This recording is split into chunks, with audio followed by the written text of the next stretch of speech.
Hi friends, అందరికీ నమస్కారం. Friends, కూలిపోయిన మరో విమానం పరిస్థితి దారుణం. అసలు ఏం జరిగింది, ఏంటి వివరాలు తెలుసుకుందాం. వీడియో పూర్తిగా చూడండి, అలాగే తప్పకుండా లైక్ చేయండి. మరిన్ని అప్డేట్స్ కోసం ఛానల్ని సబ్స్క్రైబ్ చేసుకోండి. ప్రభుత్వం నుంచి వచ్చే ముఖ్యమైన అప్డేట్స్ అన్నీ కూడా ఎప్పటికప్పుడు మన ఛానల్ ద్వారా మీకు తెలియచేయడం జరుగుతుంది. అలాగే వీడియోని ఒక లైక్ చేశారంటే మరింత మందికి సమాచారం చేరుతుంది. ఇక వివరాల్లోకి వెళ్ళిపోదాం. చార్టెడ్ విమానం కుప్పకూలిన ఘటన ఇవాళ ఒడిశాలోని రౌర్కెలా ఎయిర్ స్ట్రిప్ వద్ద మధ్యాహ్నం చోటు చేసుకుంది. వివరాల్లోకి వెళితే ఇండియా వన్ ఎయిర్ సంస్థకు చెందినటువంటి 9 సీటర్ చార్టర్డ్ విమానం రూర్కెలా ఎయిర్ స్ట్రిప్ నుంచి భువనేశ్వర్కు బయలుదేరింది. అయితే టేకాఫ్ అయిన కొద్దిసేపటికే సుమారు 10 కిలోమీటర్ల దూరంలో విమానంలో తీవ్రమైన సాంకేతిక లోపం తలెత్తింది. దీంతో గమనించిన పైలట్ వెంటనే అప్రమత్తమై విమానాన్ని సమీపంలోని రఘునాథ్ పాలి జిల్లాలోని జల్దా ప్రాంతంలో ఉన్నటువంటి ఒక ఖాళీ మైదానంలో ఎమర్జెన్సీ ల్యాండ్ చేసేందుకైతే ప్రయత్నించడం జరిగింది.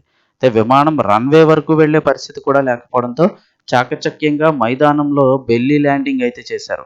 ఈ క్రమంలో విమానం వేగంగా భూమిని ఢీకొనడంతో విమానం కుప్పకూలిపోయింది. అయితే విమానంలోని పైలట్, కో పైలట్తో పాటు 6గురికి తీవ్ర గాయాలయ్యాయి. ప్రాణ నష్టం గురించి అయితే ఇంకా ఎలాంటి సమాచారం తెలియరాలేదు.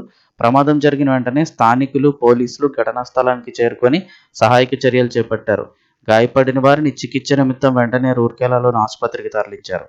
పైలట్ సమయస్ఫూర్తితో జనావాసాలపై విమానం పడకుండా చూసుకోవడం వల్ల అతిపెద్ద ప్రమాదం తప్పిందని పోలీసు ఉన్నతాధికారులు వెల్లడించారు. ఒకవేళ నిజంగా ఒక జనావాసాల మీద కనుక పడినట్లయితే భారీ ప్రమాదం జరిగేది. పైలట్ అత్యంత చాకచక్యంగా విమానం సమీపంలో రఘునాథ్ పాలి పరిధిలోని జల్దా ప్రాంతంలో ఉన్న ఒక ఖాళీ మైదానంలో ఎమర్జెన్సీ ల్యాండింగ్ ప్రయత్నించారు. అయినప్పటికీ అది ఒక్కసారిగా నేలను ఢీకొనడంతో కుప్పకూలింది. లోపల ఉన్న 8 మందికి తీవ్ర గాయాలయ్యాయని చెప్తున్నారు.